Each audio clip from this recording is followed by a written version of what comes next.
Funsie, welcome back to another episode. This is episode 11, I believe. Yeah, dude, episode 11. Actually, I just got an email the other day that we have 1,000 downloads already on our podcast.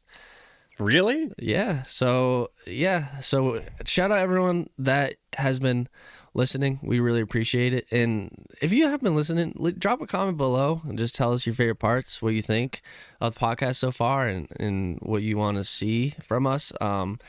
That'd be awesome. But yeah, especially thanks for listening and downloading.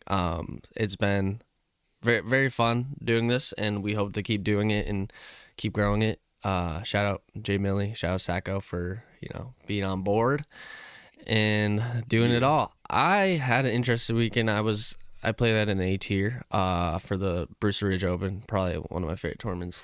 Dude, was it beautiful up there? It's so beautiful. It's very beautiful. That's my favorite course. Have you gone through the Notch yet? Yeah, you must have, obviously. Quick. We're already diverting this fast into the episode. But it's fine. Like I said, we can divert. We're having Funsie. Yeah, exactly. Maybe we should just announce it as a Funsie when we divert off of the path that we're on. Let me take a Funsie real quick. Yo, let me hit you with that Funsie. So pretty much nearly my whole life, we've been going up to Vermont, just like my family and my buddy's family. And my parents got suckered into a timeshare. I say that lovingly, but we still have it. And then I remember being I don't up there. understand timeshares at all. Me neither. But no one does.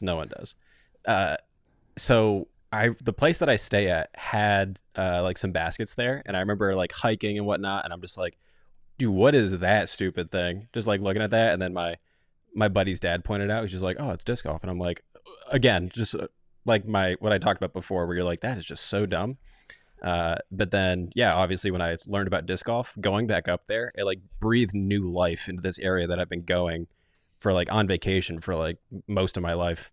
So yeah, going to Smuggler's Notch and stuff like that, and the Quarries course, just so many. Oh, I've wanted to play Quarries so bad. Wait, so those are the courses you played?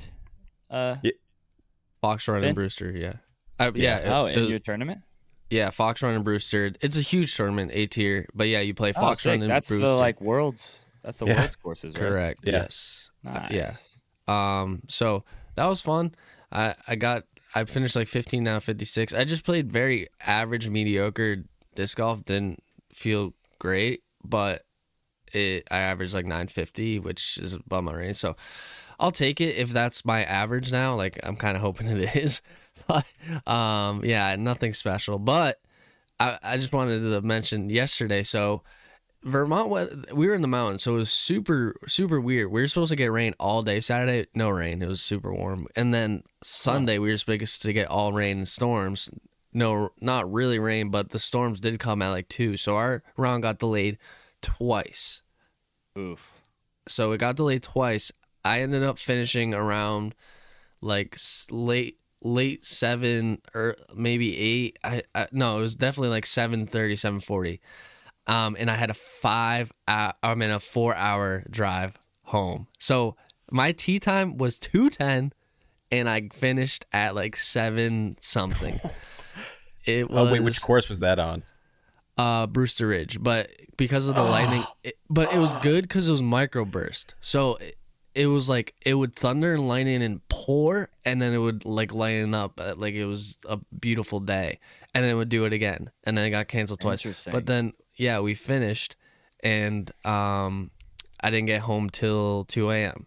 just driving straight. It was a 4-hour drive, and that's why you can kind of see I'm kind of just my eyes look a little different because I was exhausted.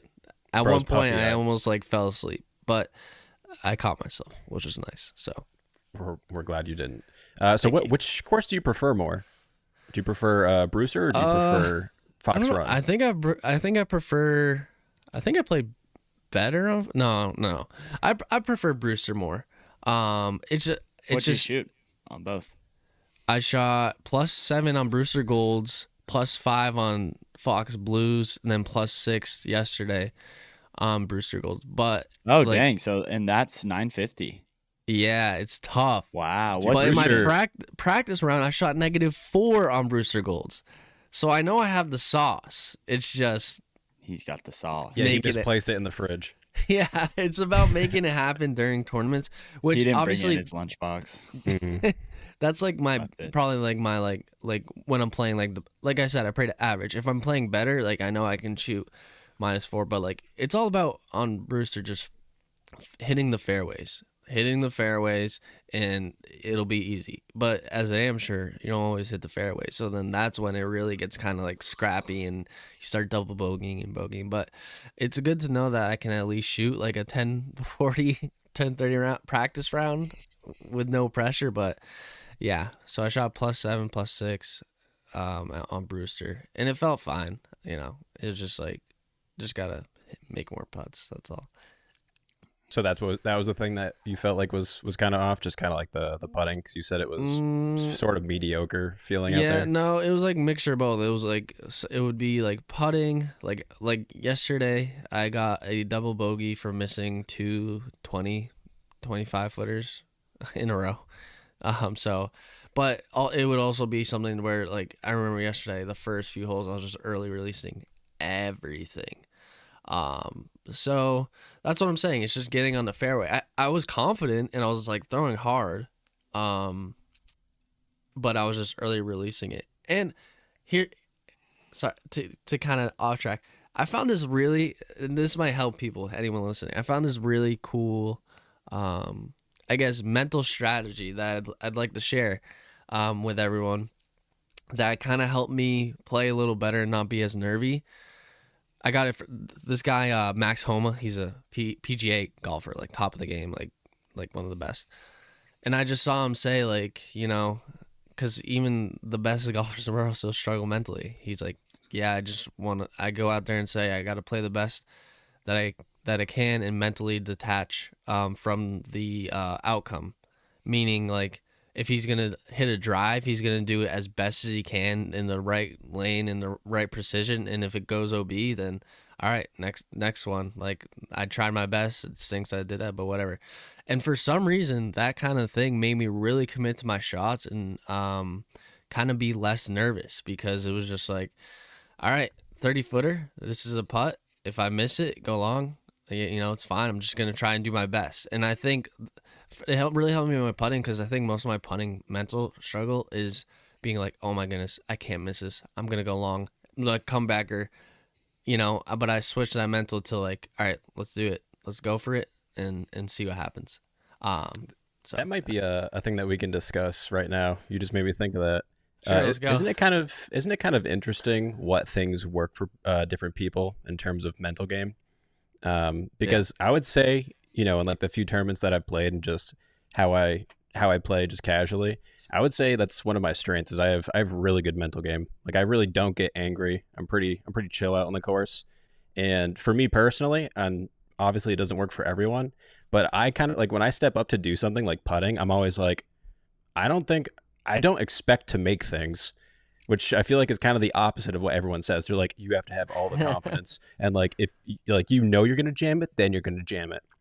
For me, I kind of, if I think about where I'm like, I don't know, maybe it's just like a skill level thing where I'm like, I'm not good enough to like be able to expect myself to make this. So like, there's no pressure on myself. And No then, expectations. yeah, so that kind of works for me, at least for now. Who knows about it going forward, but do you guys kind of have things like that you can touch on? Yeah, I in my video that's coming out this week, actually, I'm talking about it a little bit. Like, Ooh. something that I found for me that works, and I think it works for other people too, but what I've always heard is like you got to be like locked in, like so many people listen to music, don't talk to people, like they're like super competitive, like locked in, they have to be like on top of their game, or they have to be like in their head, like serious to be on top of their game. But what I found for me is like when I'm playing my best is when I'm like literally just chopping it up with the boys. So like this tournament that I played where I shot 10-22 that one round was when I was literally like like just like cracking jokes every shot, Mm-hmm. like just vibing, just having fun. And I talk about it in my video. It's like I don't have like that Kobe mentality. I don't have like that GOAT mentality of like I'm so serious. What works for me is the silly, like I'm gonna be laughing when I throw my shot. Like Hmm. that I can't, if I start to be like, okay, I need to lock in for this shot, that's when I'm gonna mess up. When I Yeah. throw well is when I'm like, ha ha ha, and then just almost ace or whatever. And it's like I think that's pretty different, but I think it goes to show that different things work for different people. Like what I thought of right when you mentioned this um, idea is like there are people. I feel like Gannon. Like Gannon is very aggressive when he putts. Like if there's OB behind the basket, he's still going to be running the putt Yeah, he doesn't care. like super hard. But Hmm. like someone like Nate Sexton would maybe like give it a soft bid or just like lay up. And both of them are very successful players, and like they just have completely different mindsets with that kind of thing. Like I don't know, it's interesting. Like different things work for different people, and whatever brings you the most confidence is what's going to be successful for you, you know? I Yeah. th- I think I'm in I think I'm in like a similar boat. It's not so much like ha ha ha throw for me, but like if I do overthink a shot, like I gotta put it on this angle and it has to drift right over that tree. Hmm. That's when I like mess up. If I just like get the angle and just commit to a point, that's and don't really like overthink it. That's when I can have definitely some better shots. But kind of going off that Nate Sexton Gannon thing, I think also confidence and mental has a lot to do with skill. Obviously, it's not the everyone knows it, but I think if the better you are, the easier it is for you to just be to commit to things like Gannon, like running. He knows he's gonna make it, so it's like he's that good, and he's proven it time and time. I can like he was launching like 60 footers off Matt's back porch when I last year, and he made like 15, like maybe 15 straight, but at least 10 in a row, just like it was casual. It's so he knows like he's that guy. So I think it's also skill is an important part, but I think the mental side will bring your skill down lower than what you have. So if you can kind of match with the skill you have, yeah, you're still probably gonna miss putts because we're all AMs. But if you can at least match like what you're actually like Whoa, watch who you're can talking to, buddy. can do, then I think mental side is super. But yeah, that was just a little But tidbit. I at heard him this, talk. Oh, sorry. You say I your was thing. gonna say, but at the same time, what about that guy that when you go to your local league and he shows up in like jeans and he has only like a Crocs. Blizzard boss, and you're like, dude, this guy's like, I've never seen this guy here before, and then he just like absolutely shreds all over you, and you're like, what is happening right now? I'm like, I don't even like. There's something to be said Confidence. about that, where that guy, yeah, he just comes Oozing in and he's confidence. just playing, and like maybe that Yeah. person's skill level overall is lower than yours, but there's a reason why you're left confused, and I think maybe that, I guess that touches on what I was talking about before, where you're like, I'm just coming out playing, and yeah, like Jamie Lee said, I could not relate more to that mentality. I mean, like depending Yeah. on the course, there have been times where you go out and you're like, I'm gonna crack open a beer, and you're like playing with your buddies, and yeah, like when you're joking around and whatnot, like, and you're hyping each other up, that's when everyone is tends to be playing the best, at least in like my circle. Hmm. Yeah. That's what I found. That's what I'm gonna preach all the time. It's not for everyone though. Like some people have to take it seriously to perform, but it's definitely not the way for me. I think a Yeah. lot of even pros kind of say that too, where it's like it helps them just kind of being casual. I think obviously in the final round it changes, but during like the regular rounds, I think a lot of them have said that it's kind of like obviously like you said, it's different people. Some need to lock in and focus, but some that kind of like banter kind of helps them normalize what's going on as Yeah. going there and give them less pressure and stress. Done. Heck yeah. Uh, Other update? Yeah, I guess I'll talk about, I guess, what I did this week. Do just for work. This week was extra difficult because I am like straight up doing more work at like my day job, in addition to what I've been doing in like disc golf world. So waking up at like 2 a.m. and Ooh. going goose banding, stuff like that. It did kind of make it challenging, but I did it, and I mean that's all that I can really speak on. It was actually like a pretty chill weekend of just kind of like hanging out with my wife and family and whatnot. Yeah, with Dude, geese. this week was when you announced that on your own stuff that you're another rounds editor now, right? How was that? That's right. How was the response? It looked pretty good. Dude, the response has been crazy actually. Was it a collab post or was it just it was not. I don't He's just that popular, sure, Jay Millie. Come on now. No, I'm sure I could have asked Joseph to do that, but even like asking him about being able to post it, it's like what I said in that video. I'm like, I feel weird doing that because like my intent in doing that is being like, I can get more eyes on this and make it more successful.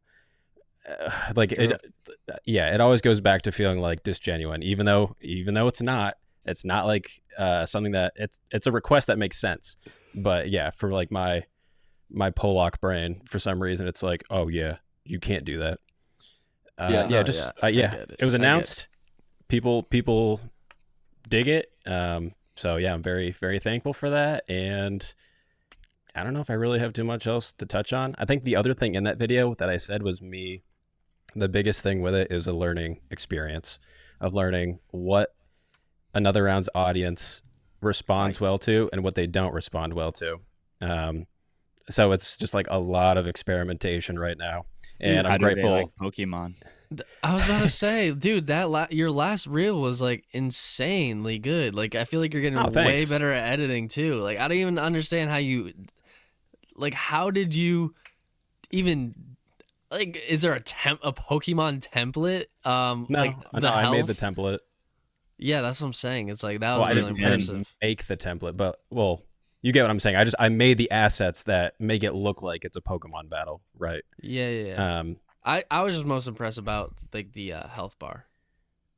Oh yeah, I mean, if anyone is ever like actually interested in that, I mean that's like very, very specific. But I guess if anyone wants to know how I do stuff like that, I mean I can talk about it at some point. But and did you just find Pokemon font on thefont.com or something? No. So I shared this before when it was talking with Jay Millie. But anytime that I'm making assets or doing any graphic design related stuff, I use an app that I downloaded on my iPhone called Don't Pixar. It. Oh no. No, that's not what you edited. Yeah, right? I shared this last time.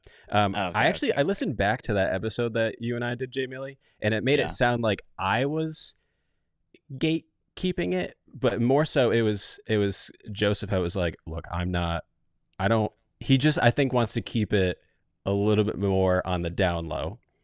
Yeah. So because when I found out that we both use the same editing software, I was like, oh, well now I guess I can't, like, by proxy, I feel like I can't say it. But yeah, for making assets and stuff, I use that at PixArt. I mean, you could do anything that you could ever. Like, what's the Pokemon font? You don't get the font? What do you mean? Like you created the font? You drew the font? No, there are like presets that you can do for like different stylized fonts. Oh, so that's not the actual Pokemon font? It just looks like it? Yeah, it's just something that looks reminiscent of like a pixelated game. Okay, that makes. I thought it was like the exact font they use in Pokemon, so I was like, okay. Anyways, no, but I guess I can kind of talk about what I come up with versus like what the response is. So we've been kind of finding that things that are more heavily edited, people don't interact with as well. Funny enough, yeah. Whether that's because whether that's because they don't like it or because it's different than something that is normally expected from the brand.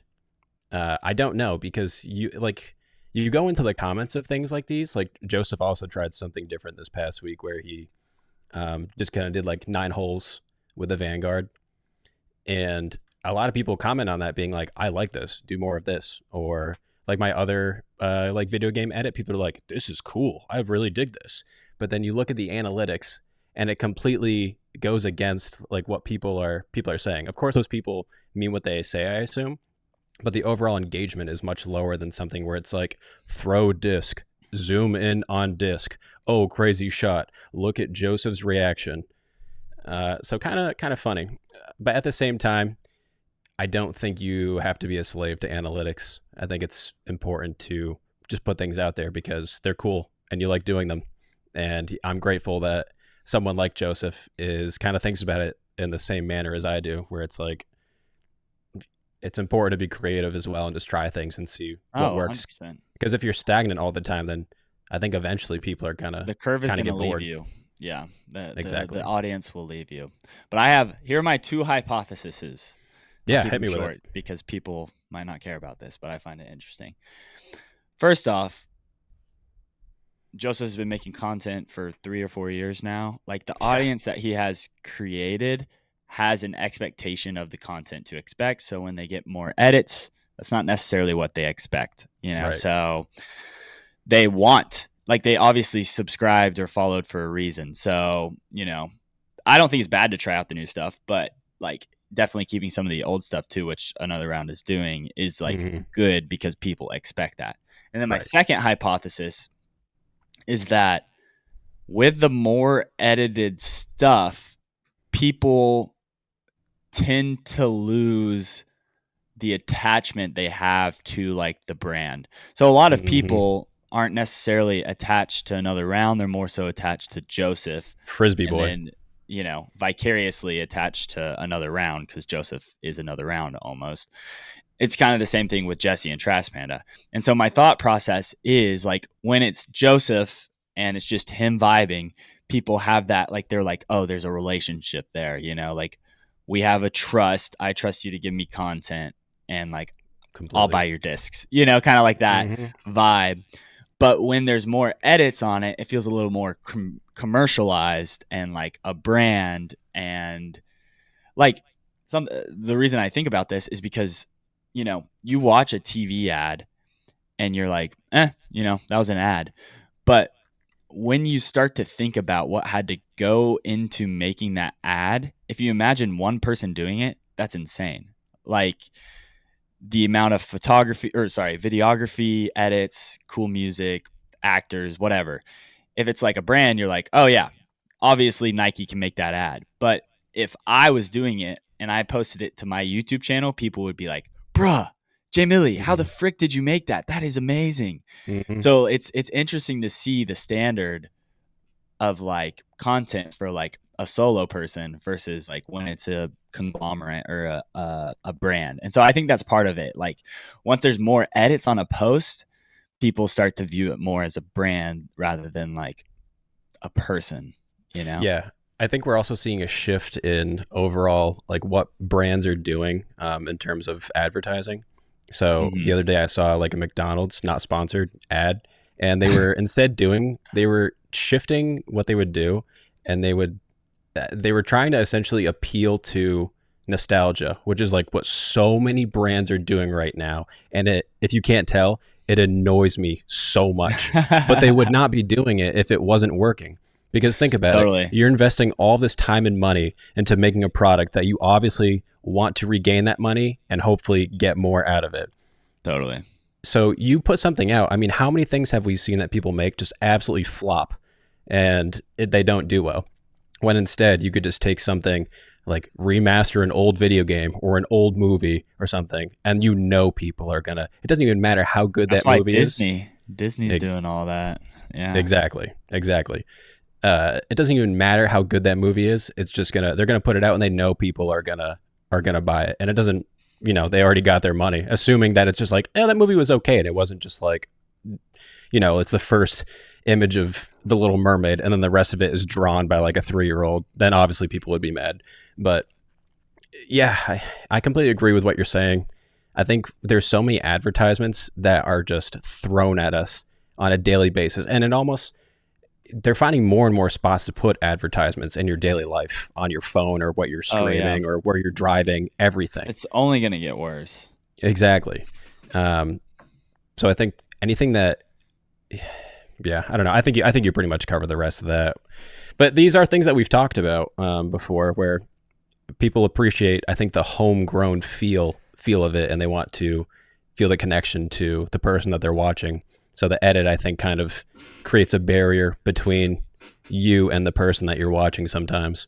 Yeah, but the like devil's advocate counter argument to that is when your edits are so personality filled, like it's not necessarily Joseph's personality. So I feel like if another round could involve you more in what they're posting, like maybe it's a Sajko post on another round's account, I feel like that would resonate way harder with their audience versus Joseph having like a Sajko edit on him throwing a disc. I don't know. It's interesting. Keep an eye out, because at some point, nowhere soon. There's nothing like, but at some point there may or may not be something that features me. So and then you're gonna open up another round Connecticut. No, I can't do that. There's I know like the local people around here that have stores. Like I'd feel like such a terrible person. Dude, pro shops are tough now. Anyways, yeah, you really gotta grind for sure. No one's buying as much discs. Yeah, kind of. Those are kind of my findings currently. I'm just trying to tweak the balance time and time again, and just see what works. Yeah, really. But yeah, that's all I got. Thanks for sharing. Thank you. Hey, no problem, man. That was awesome. Jay Millie, did you share? I'm sorry. I did not. Pretty chill weekend for me.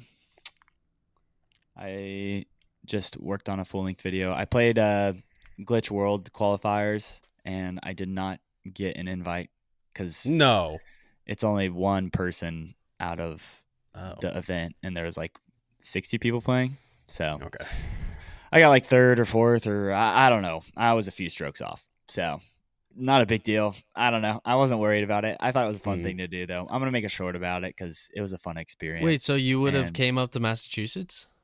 100%. Yeah, definitely. Ooh, that would have been tight. All right, I'll talk to Maple Hill. I'll try and get you in.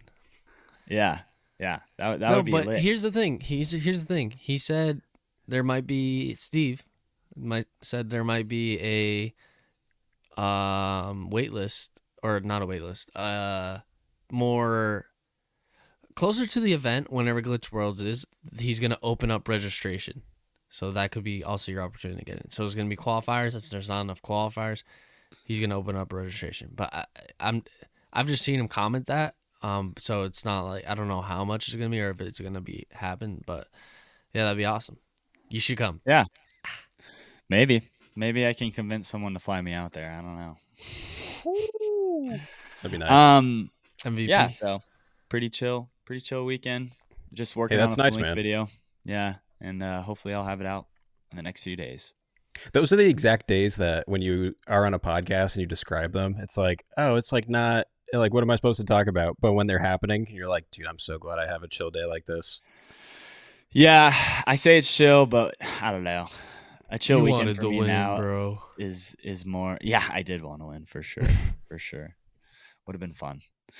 Cool. But yeah, no, we can talk about Preserve. Or as I like to call it, the Portland Open. Yeah. Right, for those that don't know, before we got into the episode, we were like, oh yeah, we're going to talk about the Pro Tour stop this week. And Jamie was like, oh, you mean Portland Open? So that's what he's referencing. Yeah. So the classic. Let's get right into it. So we have the Preserve Championship presented by, I think it was Microsoft Teams, connected by Microsoft Teams. Yeah, that's crazy. Yeah, so we're getting more, I guess, bigger brands kind of into sport, which was awesome. Like chess.com, I think that one's cool. I hope the chess, they keep doing that because that's such a cool crossover. And I know for me personally, I saw a lot more people in disc golf playing chess because of it. So I think they definitely got their money's worth. Mm-hmm. So yeah, it's awesome to see Microsoft teaming up with the Pro Tour. Shout out, I think Sean Jack is the one that leads that. So, like partnerships. So shout out him for, securing these sick partnerships.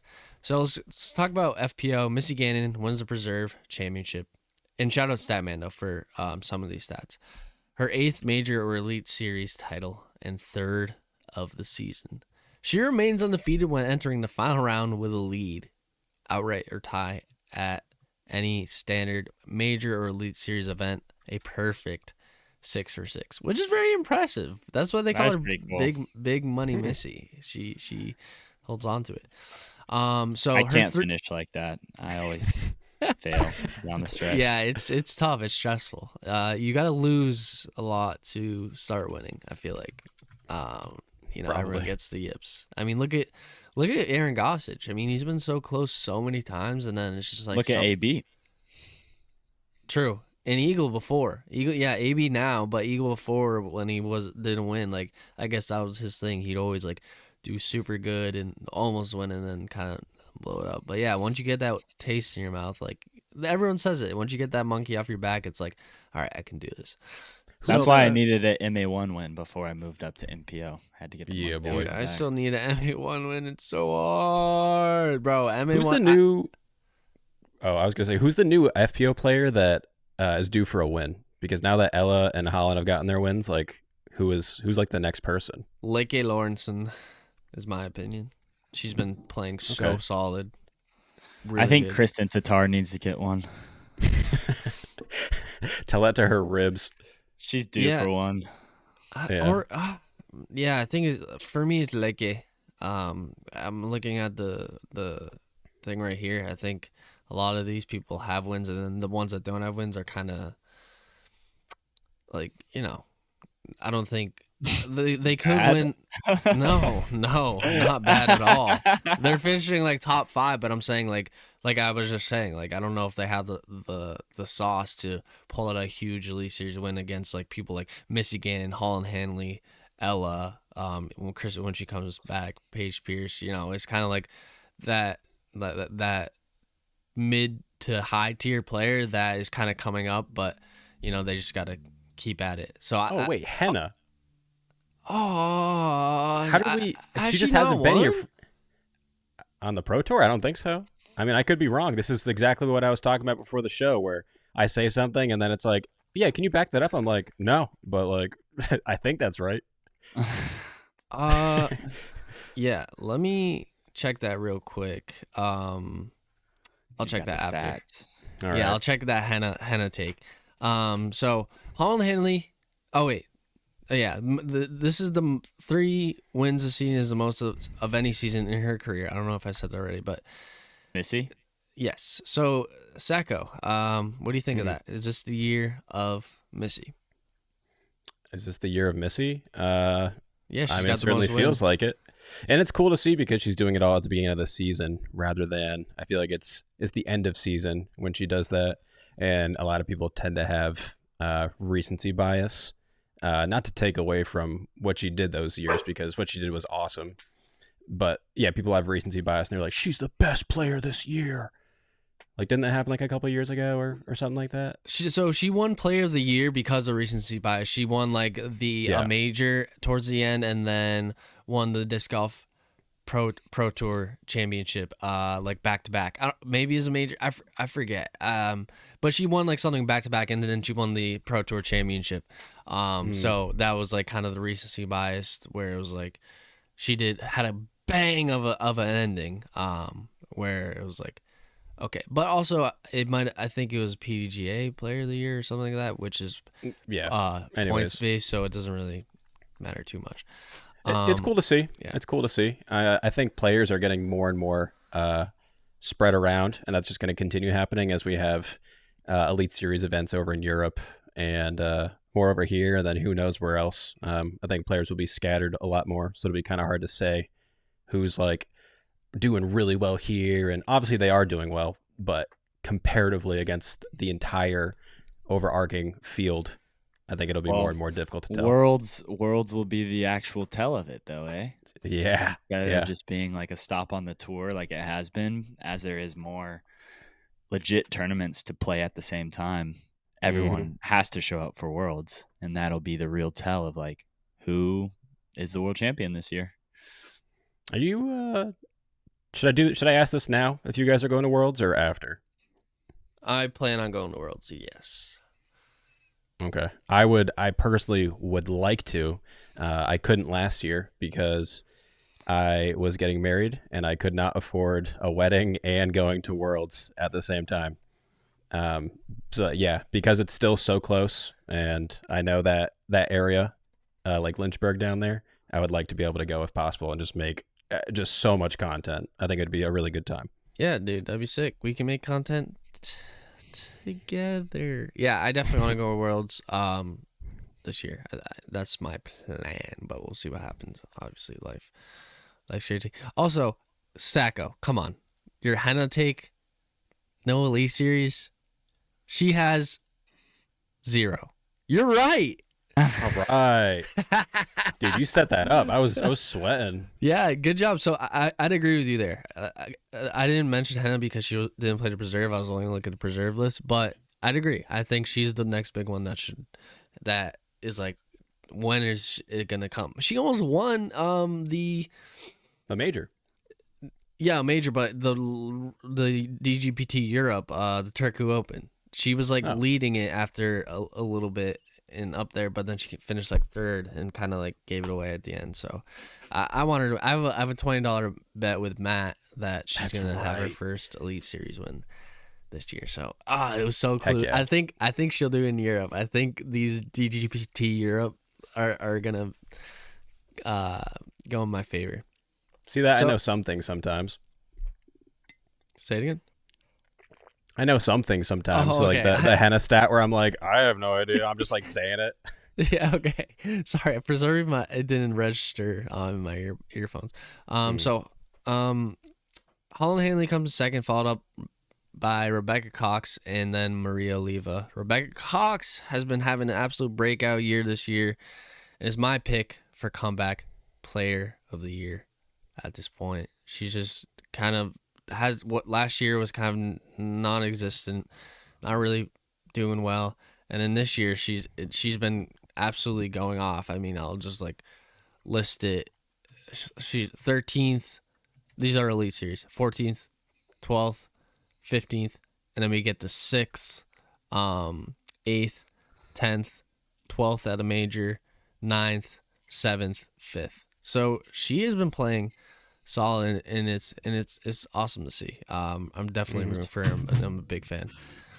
And then finally, kind of FPO, Kona Montgomery. You know, she's known as the player who got this massive FPO contract and then kind of wasn't playing or as well and didn't really live up to potential. But she finishes 9th at the Preserve Championship, her first major and elite top 10 since August of 2022.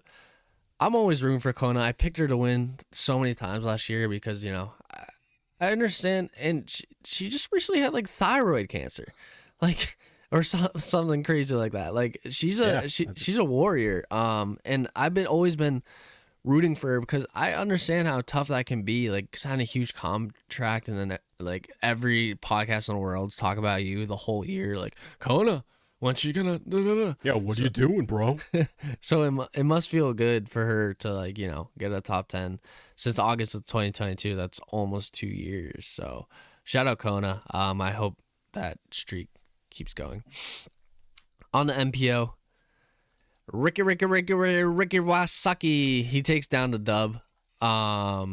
He was my personal pick, so that was awesome. I'm glad it worked out. So he wins the Preserve Championship for the third time in his career. He won 21, 23, and 24. It's just a Ricky course. I don't know how else to explain it. It's just like at the Preserve, you know he's going to be up there. He can bomb, he can finesse, he can putt, and that's really what you need at the Preserve. Just like birdieing, you just need a birdie, and you know he's got that sauce. We also had DGBT Rookie of the Year of last year, Luke Taylor, having a solid showing. And he has gone 10th, 9th, and then this Elite Series 5th in the last 3 Elite Series he's played in. Wow. yeah, so Bro was finally coming smooth. into his own, rookie of the year, starting to kind of blossom, which is obviously great to see. You always want to see these people that kind of start out to kind of feel that get their own, and that's how I feel about Paul Kranz. He's struggling now, but I know, like, once you're on the tour, kind of getting your feet wet, that first year is always going to be struggle for everyone, it seems like. But then, as you keep playing and playing more, get more comfortable, get to back to a few events and do things differently, you start to like really understand and like kind of come into your own and blossom. So that's kind of how I feel about Paul, that he's going to just keep playing, and then eventually it's going to, those nerves are going to be less, and those expectations are going to kind of get out of his mind, and he's just going to play and do well. So, AB. How do you guys oh, feel Go ahead. knowing that the 2026 Rookie of the Year is on this podcast? Thank you, Josh. That actually means a lot to me. You're the 2029 Rookie of the Year. Oh, I can't wait. that'd be sick. Make sure to remember us. Yeah, no, dude, guys, when I say we're doing this podcast till 2029, we're doing this podcast till, but forever. Unless one of you leave, then we'll have to find another. But this podcast is staying. It's my pride and joy, okay? You guys better stay. Thank you. I feel inspired to listen. That was a good TED Talk. So AB gets back into the top 10 after struggling the past two events with a 44th place and a 61st place at Portland Open and Beaver State Flim. So he's back in the top 10. I have a question for anyone that wants to answer. Do you think we'll see another win out of him this year? Out of AB? Yes. Doy, are you kidding me? I mean, he played hot, and then he started struggling. I'm just saying, like, He'll win. I'll jinx it for him. I don't think he wins again. I'll jinx it. Because we saw Calvin Heimberg last year. He won like early two events. It was Jonesboro and something else. I can't really recall. And his average finish was like third or something crazy like that. And he just didn't get the win. Obviously, he's won two already this year, but just that's an absurd stat. He just played out of his mind, like the best out of anyone, and still only got two wins. So maybe that's the same. I personally think he can get one more. I think he can get another one. Also, just one more point from MPO. The scores were super tight all the way until the end, which I think made for an exciting finish, but also maybe not because of the lack of OB in the course. Do we like this lack of score separation where it's kind of like, if it's really just birdie par, that's like what you're separating score wise? It's not like double bogey par or whatever like that. What do you guys think? Love it. I mean, I think they should make it even more, I'm going to use a big word, tumultuous. Boom. No, I dig that. It's crazy. I honestly, like, I watched some highlights this morning of the final round, and I even enjoyed watching those highlights, truthfully, because I think it was Isaac Robinson on hole 13. I believe that's the one where it's like 340 feet, and behind the basket is the drop off into the river. I'm pretty sure Isaac like 3 or 4 putted that hole. It was tough to watch, but then he fought his way back up to like the last couple of holes. But then just was not able to capitalize against Ricky. Yes. So yeah, I enjoyed it. It was fun to even just watch that, even though it was an 18-minute clip. Yeah. Speaking of Isaac, I mean, he was struggling hard, like world champion. Not like what's happening. And that was like the big headline. He was 47th, 29th, 22nd, and then he got 10th, then 71, and then now he kind of settled down with 22, 9. 13th, 4th, 20th, and then he just finished third. These are all Elite Series events. So yeah, it's kind of just how Isaac rolls. It's just he's always sketchy in the beginning, and then he gets comfortable and starts annihilating. And who knows? I think he's a good contender for world champion again. I know it sounds insane. Trust me, I know, but that New London Tech course kind of fits right up in his alley. That Heiser flip mid-range woods game. And if that golf course can play his strengths, I think he has a fair shake of taking it down. But Have yeah, you that played was that course? what I Have you wanted played New to. London? I was down there like literally 2 Mondays ago, or when you guys recorded 2 weeks ago, but I just didn't have time. Like I was just so busy with the wedding and stuff like that. So I It's the most just didn't difficult have course I time. think I've played.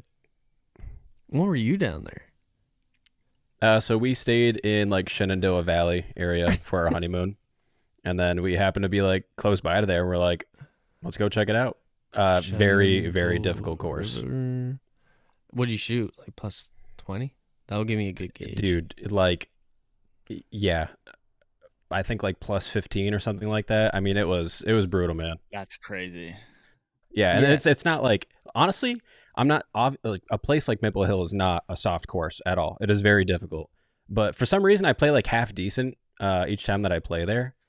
Um, but yeah, like taking that over to like New London, I'm like these did not translate well. Like I was Mhm. struggling. Well, yeah, I think it's just some courses are just mm, like that's their style. It's just meant to be harder, tighter, and I think that's what New London is. It's kind of like tight landing zones. Like you got to flip it up and then land it perfectly in this thing, and then shoot a different way. And if you're not in that kind of gap, like you're not doing well. So yeah, it's just I think that I think I style just of had a course. realization of what it was because like around here you throw like between trees a lot of times on that course. I think the holes that I struggled on are the ones where it's just like the wooded line where it's just like everything is completely open as far as you can see, but then you have like the thick wooded line on both sides. For some reason that like gets in my head of like you just have to throw perfectly down as opposed to like hit the gap and then with the disc that you know is going to like follow this line. Yeah, it's like a weird between of like open and wooded golf that I'm just not acquainted to. Yeah, no, yeah, it's kind of like Brewster. It's like open Yeah, a yet little bit. yet wooded. At least in my opinion, it's like the gaps are there. I mean, the pros shred that course. The gaps Yeah. are there. It's an easy course. Easy, no, it's not easy, but it's easier for the pros. But it's just like that's the difference. They hit their gaps every single time. That's the main difference in my opinion of the pros. They they give themselves birdie chances, and then the times they don't have birdie chances, they're just like it's easy. It's not easy pars, but it's like they're parring most like. Whereas like some like an amateur where it's like we're scrambling to get a bogey now because we missed the gap off the initial thing. I think that's the difference where it's just like that. It's like that tight where it's like par or birdie. Like the birdies matter. And if you're off maybe by a little, you're just gonna like get the par, and it's gonna move on to the next hole. Yeah, my last point about like New London is the kind of course where you have to be on every single shot. I think of someone of our rough-ish experience. Like when the pros get there, it'll be if they mess up, I think it'll be a little bit easier to like, okay, let me save that. For us, we'll probably be like 100 feet plus shorter of like their Yeah, mess up. So you have to execute every single shot perfectly. yeah. Cool. Was there anything else about that? No, we're good. We can go into whatever you thought of in your magical brain. Haha. Let's first talk about if you guys can go on our Instagram at FunsyPod to check this out. So after last week's episode, we had talked about potential stamps that we were going to put on our quote unquote tour I could have series. put this up if I knew. Yeah, yeah. So my wife, she is a graphic designer. She graduated with a graphic design Bro, degree, she's sick. Yeah. and she did that for a certain amount of time. And then, truthfully, I think she got a little bit jaded because she was just like doing the traditional look for jobs and be like, "There's no jobs for like, why did I get this degree?"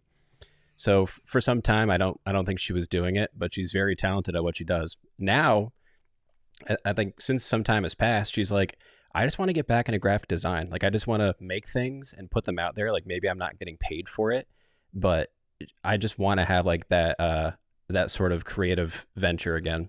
So she heard our design ideas and then decided to make one for each of us based on what we said. So yeah, if you guys want to go check those out, she did a really good job. and I think I'm like stoked on how they came out. I mean, like, what'd you guys think? Yeah, I think they were awesome. I liked it. I feel like Mm, mine was the worst prompt to work off of, so I think she did a good job with what she had. yeah, and then Ben is just straight up a an inhaler with glasses, Yeah. like kind of based off of like his old tour series logo. Yeah. Oh, this. Okay, I didn't understand what the glasses were for, but that makes a lot. I'm actually gonna pull it up here real quick. Let me find it. I just had it. But yeah, I think she has a huge opportunity. She could be like in disc golf graphic, like all the graphic, in my opinion, all the graphic designers in disc golf that I like know are like, kind of like this like upper echelon, super expensive, kind of like super curated and professional and sophisticated. I think Yeah, she could really go down this cool lane of like that duck is beautiful, of that kind of like quirky, more funky kind of disc golf designs. Like, dude, like characterized. yeah, character. And like I would love like just like if I was, I don't know what I'm trying to say, but like kind of your profile pic. Like I Hmm. would love that, and I think a lot of people would, of just like for their PDGA of their like face kind of character, as kind of like Jay Millie's. I think that would be like sick and a huge opportunity for like people in disc golf, whether it's like the stamp of like your animal thing, the duck, which was, I think personally, like I know I didn't say it on the thing, but I think yours was the coolest, Sajko. I think it was just so well drawn. But yeah, just like anything like that, where it's like more characterized stamps, or just profile pics for your PGA or your YouTube or even anything. I think that, because Yeah, I think I really like your profile pic on YouTube, where it's just like it's simple but it's you, and it's like, but it's also professional. It's not like this overly like thanks. intricate thing. Kiara made that as well. Yeah, I know. That's why. Here we go. Hey, I know it's kind of bad. So yeah, real quick, but go follow Kiara Sakowitz if you want to see it. That's Kiara, Sajkowicz. Also, shout out Kiara for getting married and adopting that last name. That's huge. I mean, I'm just saying that's like a huge jump from her previous name. Now she's probably it's Sakowitz. I'm saying she has all the pronunciation issues that you've always had. It was just funny. So this is mine. Ben Passionately Loud Kenny. I love the random nickname. But the center is an asthma pump with the spoony pockets, glasses, and thumb. Definitely, she's designing my next stamp whenever it happens. Sacco's, like, dude, you have to print this. I don't even. You have to run this. I don't even care. You have to.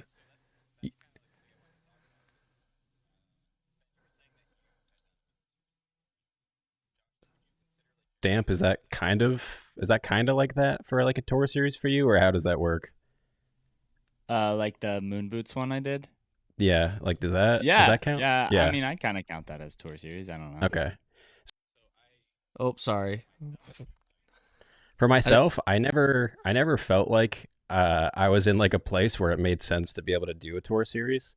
But like I said, how I kind of want to go down to Worlds, and like Kiara made this and it came out really good, like the one that she came up for me. I was like, is now like the time that I should make one and like sell them? I don't know, because I feel like a Do lot of it. times I've talked to other people and they're like, yeah, man, like tour series don't sell well. Just I think they're just saying that as like an overarching thing for like creators, we'll say. So I think I just never considered it as being a thing that I should do, but because there's like a reason, and I mean it's content for people to be able to see. It's not like I'm just going down there being like, oh, thanks, peace out. Um, yeah, maybe I'll no, run them. yeah, I I had a know. couple I think ideas. so. Here's the thing.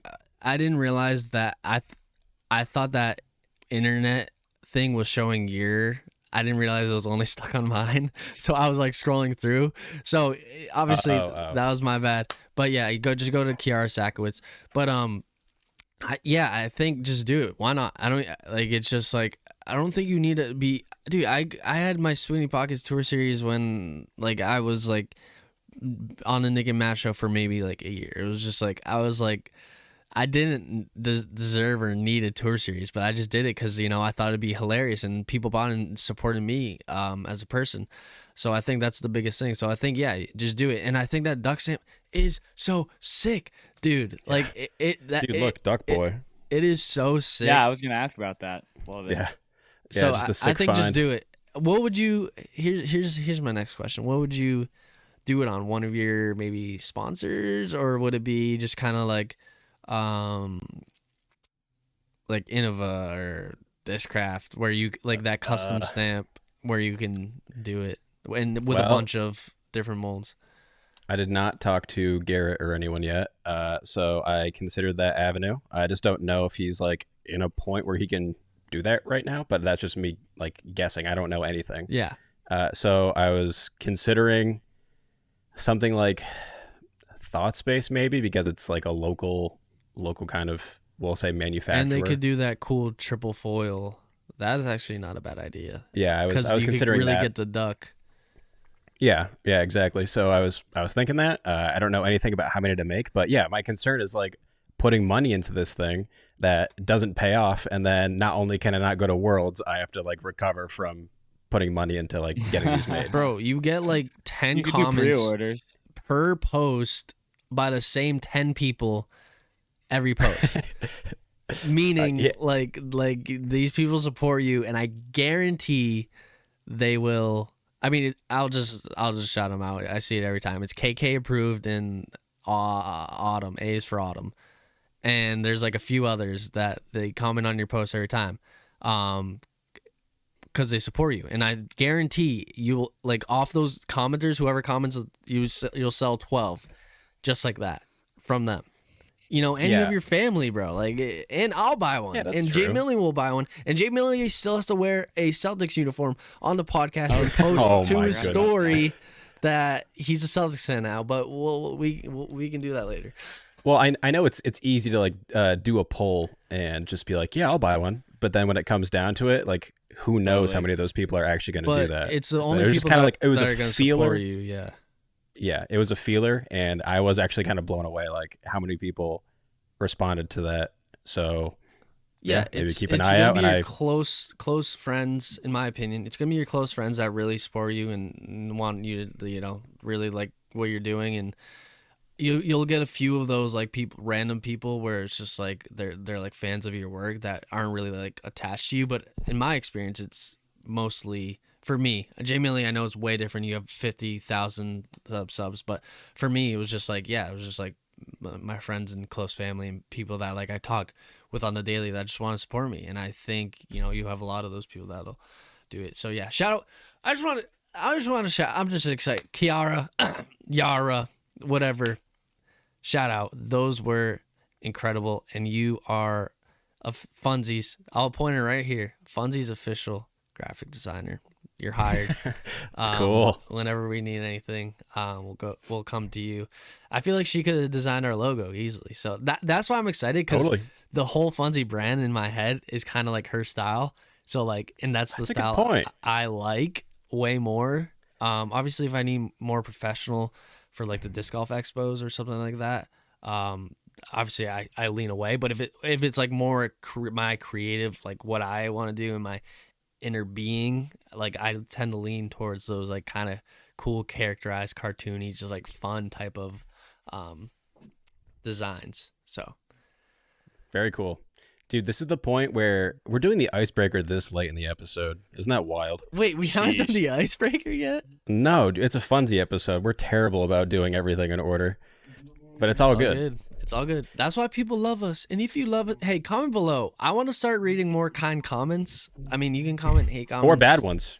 We won't read them. I will assure you that. But I will. I'll then cry myself to sleep. But I don't even have access to any of the accounts. Yeah, there's we'll a make reason it for happen. that. No, okay. No, just kidding. But yeah, just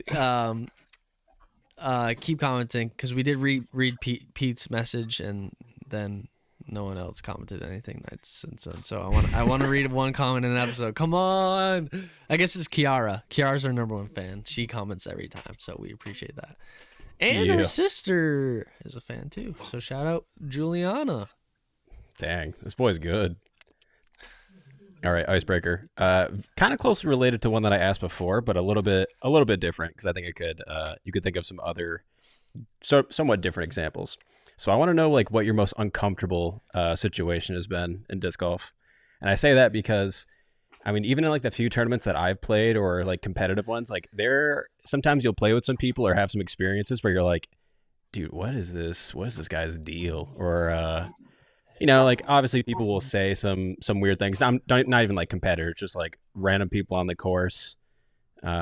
Anything that automatically comes to your guys' mind? I have one, yeah. But cool. Jamie, do you got one? I've been doing a lot of talking. I have one, but you can go first. All right, I'll just go. It'll be quick. So this was when I was first, like before the Expos. Maybe it was after Nick and Matt. This was like 2022 MVP Open or something like that at Steve Dodge, the player party. So I'm sitting there, mixing, mingling, just hanging out, and I see a pro sits right next to me. And at that I guess point in like he was just like sitting there, and I just wanted to strike up a conversation, because I thought what I'm saying, I was complimenting him. I said, hey man, love what you're doing. I really think you're a really good businessman. I love everything you're doing. I think it's really cool to see kind of like your avenues and how your like business mind and approach when it comes to disc golf. And he was just, thank you. Yeah, do you not want to say who this person is? No, because it's not a big deal. But it was like, he was like, thank you. Yeah, thanks. Like, he just didn't care. He didn't care at all. And that's why I was uncomfortable, because it was just like, I was trying to just strike up a conversation. It wasn't like I was like trying to be like, can I get your autograph or something. I was just trying to like compliment it because I what I was saying, I thought it was true. But then he was just like, yeah, thanks. Appreciate it. And then I tried to strike up more, and it was just like, all right. Like, basically, like stop talking to me. Get out of here. So that was probably one of my more uncomfortable situations where it was just like, all right, I'm gonna think about this forever. Yeah. See, I do see. That's why I'm like somewhat. I'm like, I don't want to bother these pros because like situations like that. I mean, of course, I'm sure most of them are nice. Most of them are nice. That's what I'm saying, and I'm not saying this guy isn't nice. It was just like I think that's why it's so important when people come up to you guys and me, that like I think it's super important to give them their time of day, because one, they came up to you, and see, the pros, I understand. There's like millions of people that come up to them and like they just don't want to talk sometimes because they do it all the time.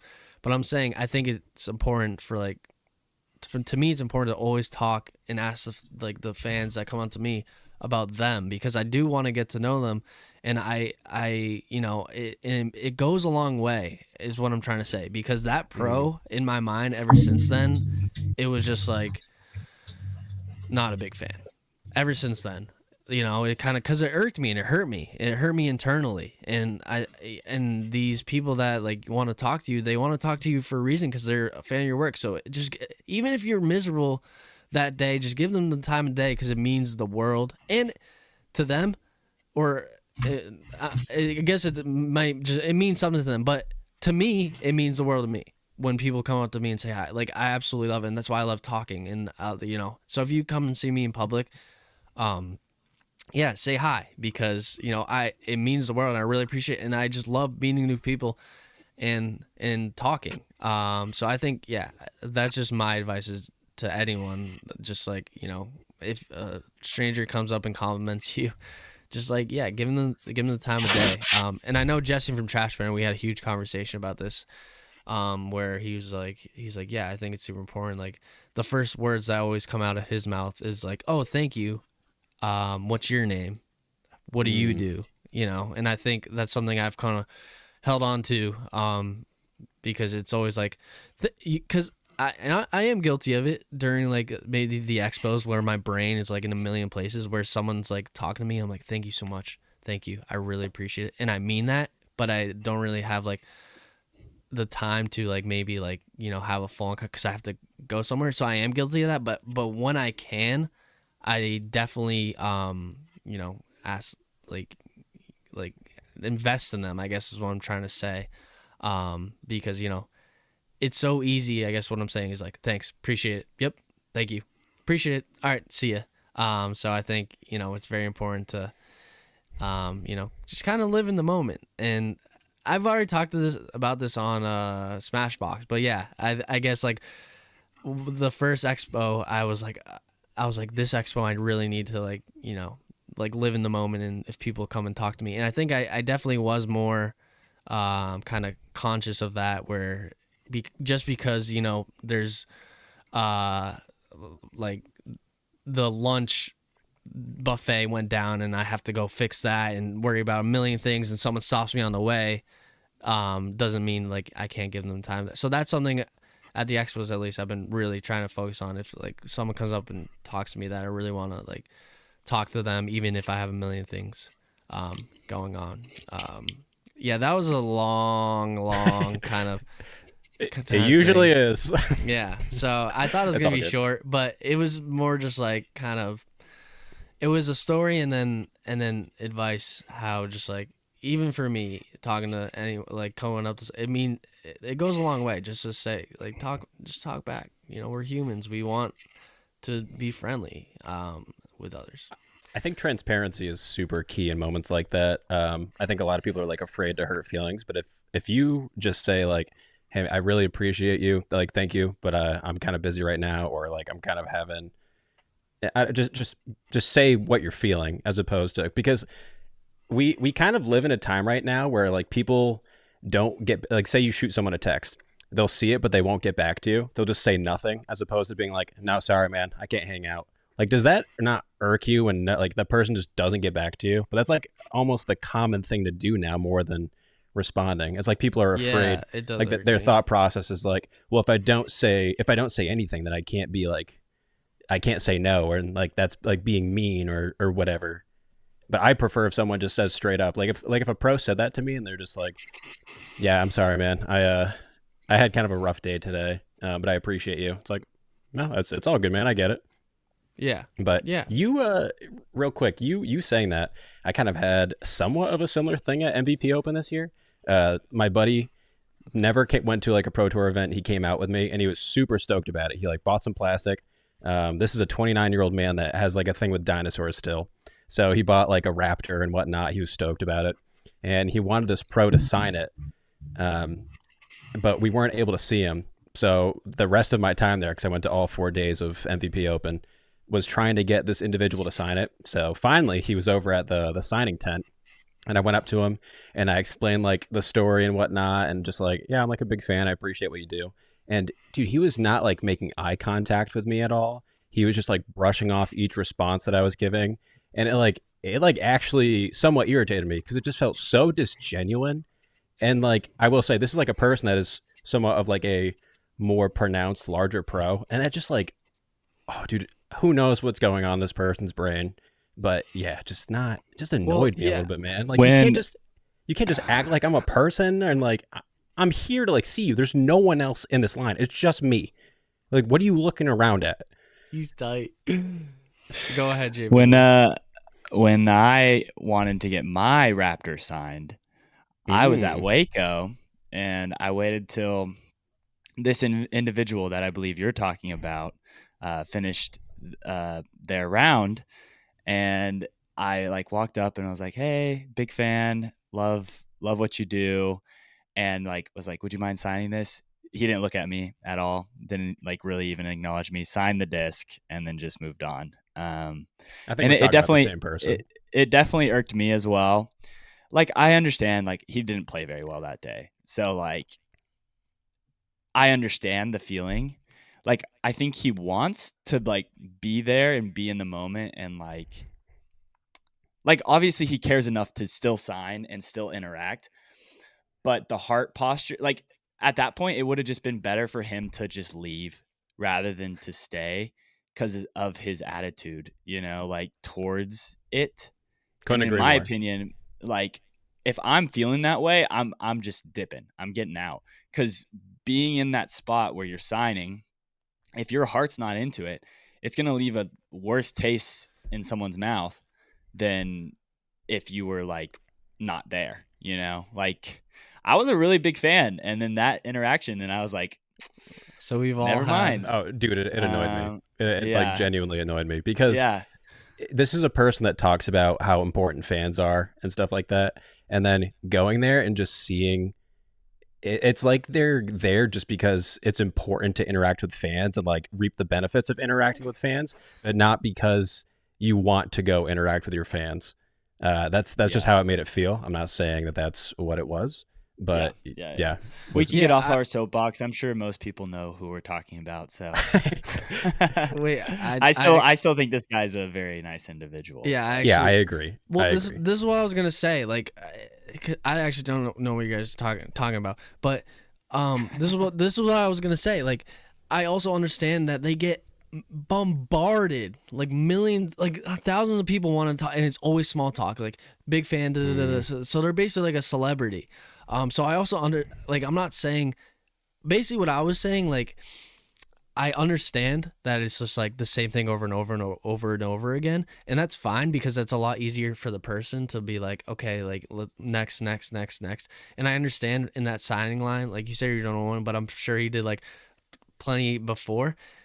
I was the only, there was no one. Ben, Oh, I'm not even, not a okay, single, so this person showed up. There was a giant line. I will say this one for Simon, this other person. So like no one in this other line. I show up, doesn't look at me at all whole time. And then as soon as I'm like talking to him and he's like getting up and walking away from yeah, the seat. well, yeah, Annoyed me. but I what? will say like basically like what you're saying. Yeah, of Yeah, course. it's Like just like they're acting that they way. get bombarded all the time. So it's just like, and it's the same conversation always. So I understand it. What I was just saying is like kind of like that happened to each three of us, and we kind of felt like slighted.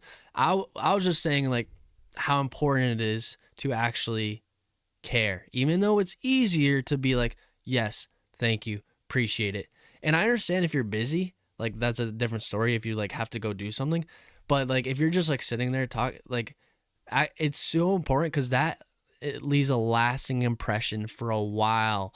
Like they say, Mhm. first impressions are everything. That's all I was trying to say. Like I understand that pros are so busy, but I think, and they get the same thing over and over again. But I was just saying like it goes a long way to actually like talk to people and be like give them a conversation. And I think there are a lot of good pros that kind of do that, where it's just like you talk to them and then they talk to you back, and that's all you really need. And I think that's what people, some for some people these pros are like their idols and their heroes. Like it was like Big Poppy and Jason Tatum, and all that stuff. But now we're starting to get that kind of like essence in disc golf, where it's like these people are like these people's like I said, heroes. So when they go up to them expecting like, oh my goodness, like this is the time, and they're like, so that's what they say. Never meet your idol. That's like so like that's why it's important, because if you just give that like that brief 2 minute or 1 minute conversation, even if it's not long, give them their 30 seconds of time, it's gonna mean so much more to them than you cutting a conversation like super short and not really caring. Because yes, it does save your time, but it just means so much more to them. And I think that is super important, because this story, all three of us kind of got slighted and we felt that way, and to them it probably wasn't a big deal. So that's all I was saying. I understand why, but I also just iterating that I think it's important to, I don't know, I'm Yeah, just kind of them rambling. them doing that, obviously they do it because Jay they've had a certain number of experiences that have caused them to be that way, right? Yeah. Like I'm sure they deal with so many people asking for whatever. Yeah, sure. My situation, yeah, it was kind of annoying, but I don't blame like I don't dislike this person, but yeah, we can move off that. Yeah. Sorry, that was Yeah, Jay like Millie, so. what do you got for your uncomfortable situation? I'll just do a recent one that came into my mind. I'm sure there's other stuff, but 2 weekends ago when I won that tournament in MA1. Oh, let's go. Yeah, that was a subtle. You just plug. I don't had know to why I had mention say it Let's again. go. Yeah. Oh, come You just on. had to mention it again. Oh my, we get I it. did not even think about that. Okay. I'm just kidding. Oh, did Yeah. I say Wow. that? I've mentioned that way too much. Sorry, guys. We're joking. That Can you sign tournament this that disc? I played. Yeah, man. Yeah. Yeah. The first round I was playing with a guy who had a similar rating to me, so I assumed his typical level of play is similar to me. And like 2 holes in, took like a bogey, everyone takes bogeys. I think I took a bogey at some point too during the round. But he was one of those guys where when they mess up, they just like taco a disc or like get really, really angry with himself and like smack their leg. And so it was like the first one was tame. And then the next hole, he double bogeys. And you're kind of like, oh no. And so it This was like person. just a little bit worse. And then the next hole, he has a birdie putt. And I'm like, okay, cool. He's back. Misses the putt. And it's just like the same level. And so essentially what happened is, I think I shot -6 or -7. And when someone shoots well on your card, it's so much worse. Like when you're playing mediocre or even bad. So I understand his feelings, but like 9 holes into the round, it was still like pretty tame. But like at that point, he was like +4 or something. And he's rated the same as me. And I'm shooting way, way hot. And he's not shooting very good. And he's like completely nonverbal at this point. Like has already like kind of tried to call some rule violations, which is the first time that I have ever experienced that. Not on me, he called it on other people. First time I've Wow. experienced anyone call rule violations, and it did feel a little bit just spiteful. And then like he just kept playing bad, and it just got to a point where like everyone was just like deer in the afraid to set headlights, this like dude off. didn't want to say anything. Like we would only talk when he was like walking way ahead or walking way behind. Like there was just no one wanted to say anything, no one wanted to do anything. Like it was bad. That's it was tough. bad.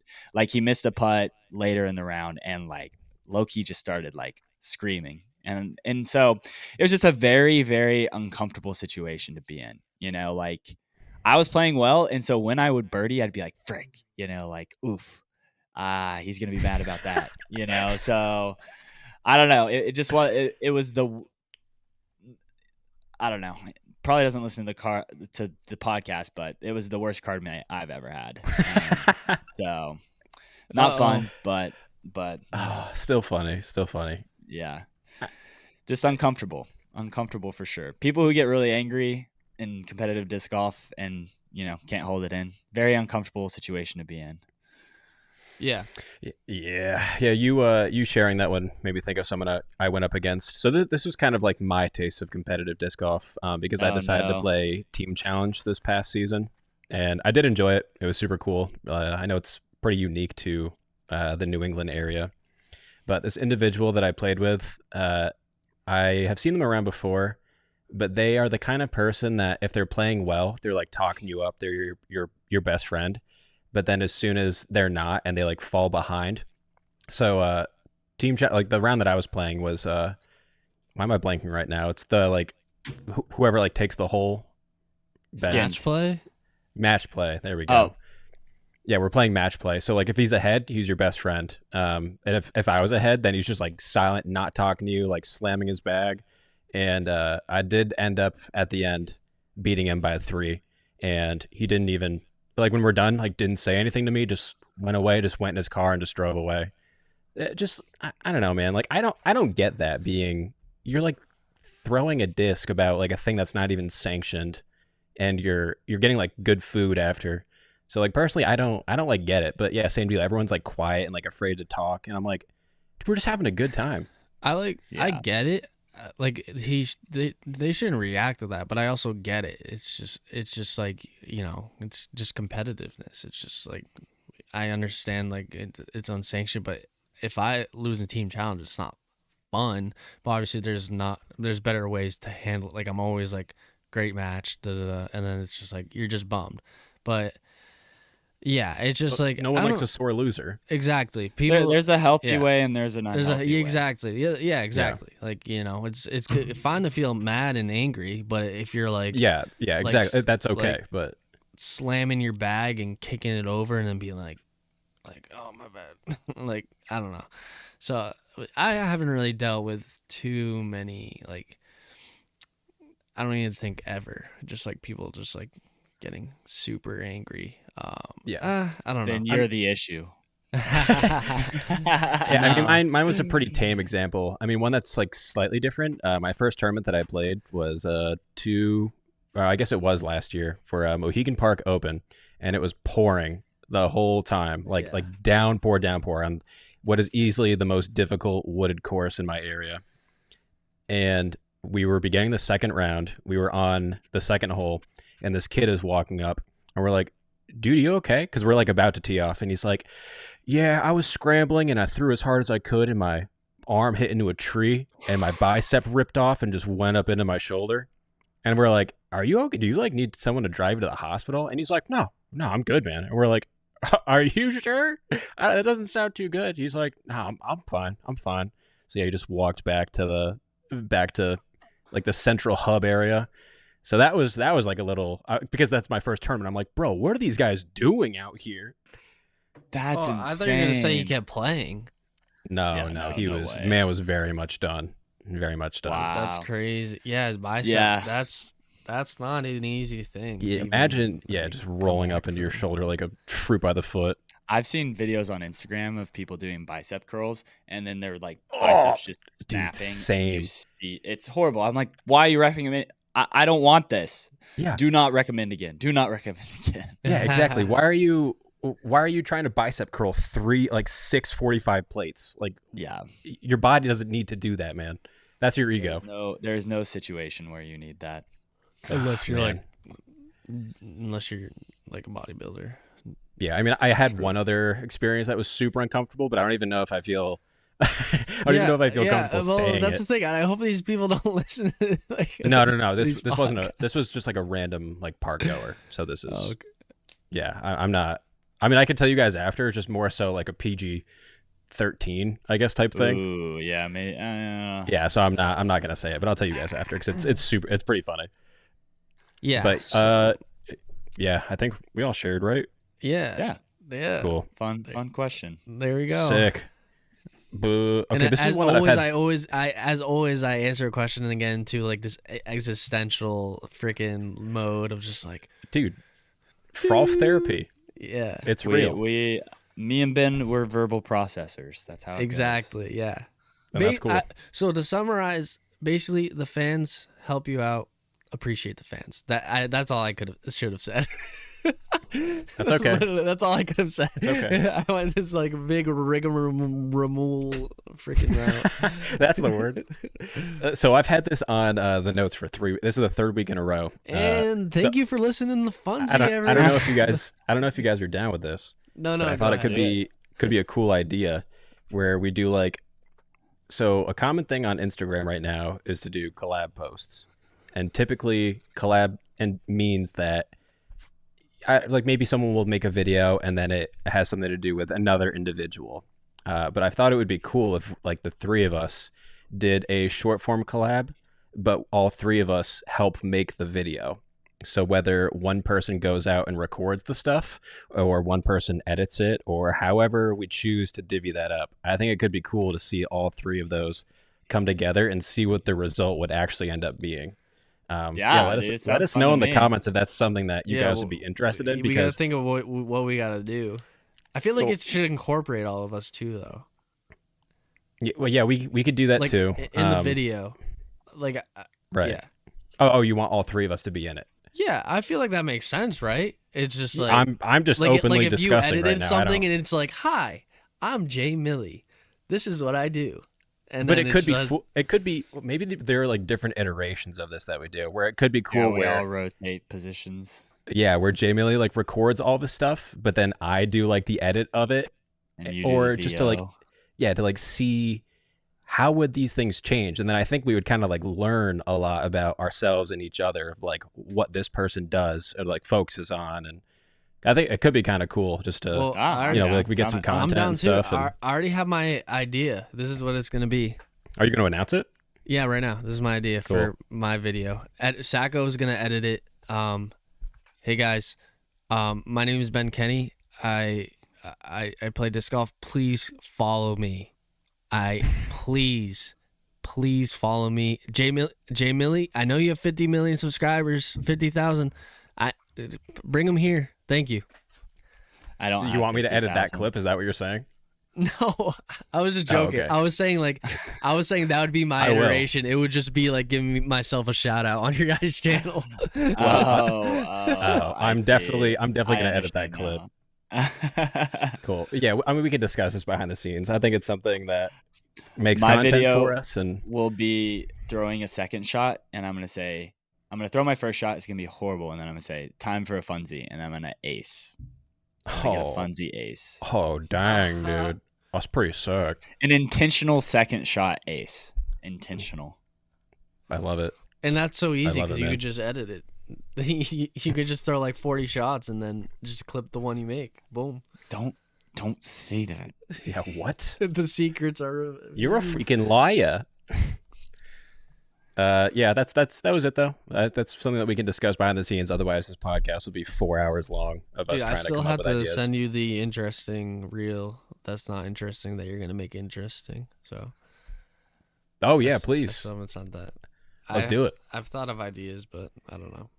It's Joseph, because he does follow us.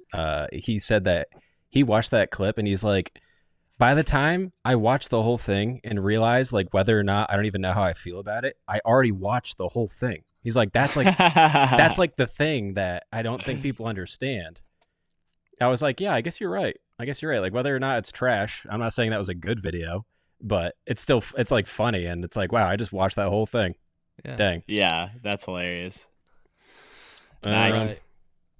Dude, Go ahead. that's a podcast, y'all. Yeah, I think That is a podcast and a half.